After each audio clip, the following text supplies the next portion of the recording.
बोलो विष्णु भगवान की जय। एकादशी मैया की जय। आषाढ़ मास के शुक्ल पक्ष की एकादशी का नाम पद्मा है।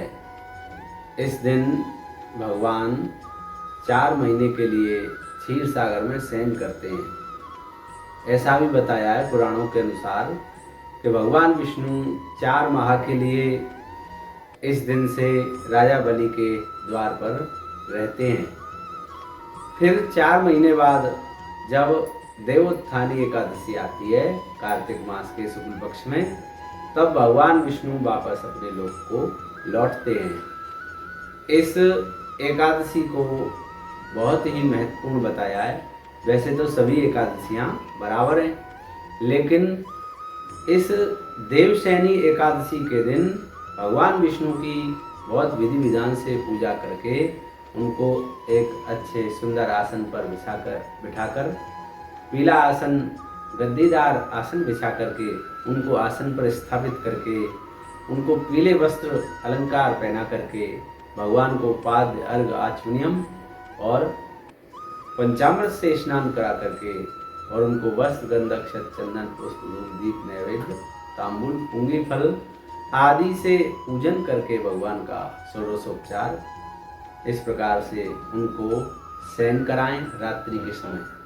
तो भगवान विष्णु के स्वरूप का मतलब स्वरूप जो हो, शंख चक्र गदा पद्म वरमाला पहने हुए हों, ऐसे स्वरूप की पूजा की जाए भगवान विष्णु के की इसमें। तो इस तरह का विधान है। तो धर्मराज युधिष्ठिर ने भगवान श्री कृष्ण से पूछा कि हे जनार्दन, इस एकादशी का क्या विधान है, कैसे इसकी पूजा की जाती है। तो भगवान श्री कृष्ण ने उनको बताया कि यही प्रश्न एक बार ब्रह्मा जी से नारद जी ने किया था, और नारद जी को जो ब्रह्मा जी ने बताया था वो मैं तुम्हें बता रहा हूँ। तो भगवान श्री कृष्ण युधिष्ठिर से कहते हैं कि इसमें एक पौराणिक कथा है कि राजा मानदाता जो थे वो बड़े ही धर्मात्मा जितेंद्रिय सत्यवादी राजा थे, और वो सतयुग में अयोध्यापुरी के राजा थे और अपना राज्य बड़ा ही धर्म पूर्वक प्रजा का पुत्रवत पालन करते थे। एक बार राजा के राज्य में अकाल पड़ गया तो सभी प्रजा दुखी रहने लग गई, और जल और अन्न के बिना प्रजा दुखी होकर के राजा के पास आई। राजा से कहने लगी, हे राजन, वर्षा ही सभी वस्तुओं का स्रोत है, अन्न का स्रोत है। वर्षा नहीं होगी तो सब कुछ नष्ट हो जाएगा। आप कुछ ऐसा उपाय करो जिससे वर्षा हो। तो राजा ने कहा, ठीक है, आपकी बात सत्य है, मैं इसके बारे में जरूर कोई वर्षा होने का कोई उपाय करूंगा, अकाल को दूर करने का कोई अवश्य ही उपाय करूंगा। राजा मानदाता कुछ सैनिकों को लेकर के जंगल की तरफ प्रस्थान किया। अनेक ऋषियों के आश्रमों में होते हुए वो लास्ट में अंगिरा ऋषि के आश्रम में पहुंचे।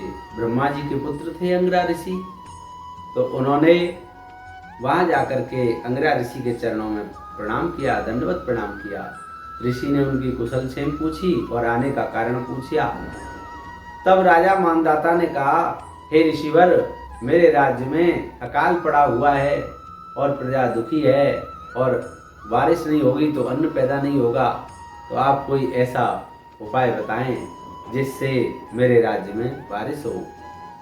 राजा मानदाता बोला, वैसे तो राजा के पापों के कारण ही प्रजा दुखी होती है और अकाल भी पड़ता है, लेकिन मैं तो अपनी प्रजा का धर्मवत पालन करता हूँ, मैंने कोई पाप भी नहीं किया है, फिर भी ऐसा क्यों हो रहा है।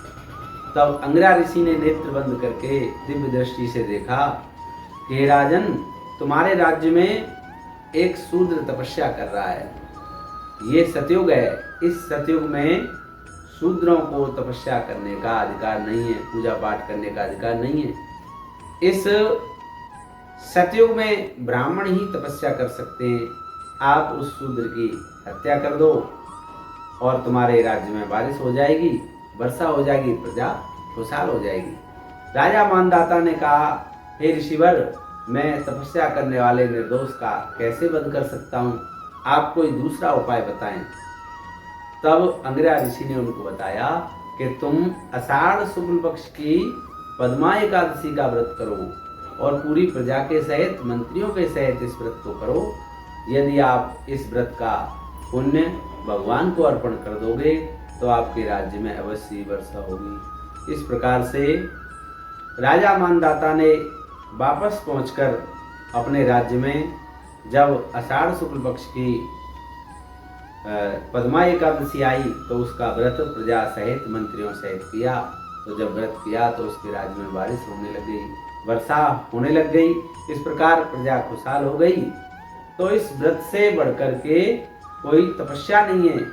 ये सबसे श्रेष्ठ व्रत है। इससे सभी पाप नष्ट हो जाते हैं और पुण्य की प्राप्ति हो जाती है।